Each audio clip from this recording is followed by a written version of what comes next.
Hindi po kodita ang gusto naming mangyari. Hindi din po mutiny, kundi ang AFP must abide by their constitutional mandate.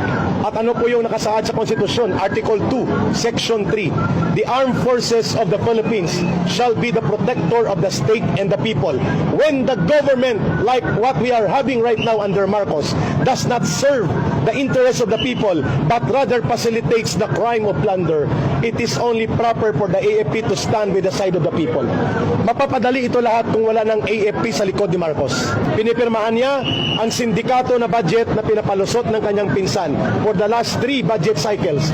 Ibig sabihin po, ang conspiracy ni Marcos at ni Romualdez ang naging dahilan kung bakit naging malakas ang loob ng kagaya ni Saldico na maging kriminal na mandurukot at mangangamkam sa kaban ng bayan, ang sindikato sa DPWH hanggang sa baba, hindi lamang sa taas na antas, at pati ang mga kriminal na contractors na numbalik, sapagkat ang unang nawala ay yung tinatawag nating fear factor, yung pagkatakot na may kalalagyan ka kapag ikaw ay nagnakaw sa kaban ng bayan. Ang pangalawa, there is no certainty of conviction na makikita ngayon na kahit magnakaw ka, pwede kang tumakas, magtago kagaya ng ginagawa ngayon nila Saldico.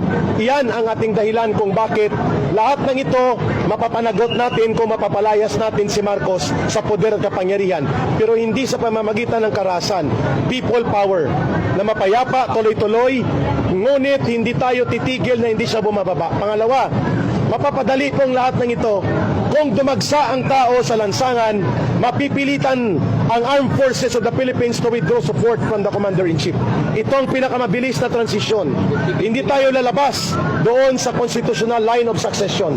Ibig sabihin po, nasa batas pa rin ang pagkilos natin. Let the constitutional line of duty of the armed forces be their call of conscience. Ano po yun? That the armed forces of the Philippines shall be the protector of the state and the people.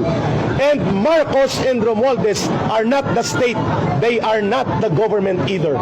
Ibig sabihin po, mapapadali ito lahat kapag nanindigan ang AFP kasama ang PNP to withdraw support from the Commander-in-Chief that will render Marcos inutile, and therefore a transition of power as stated by the Constitution can take place.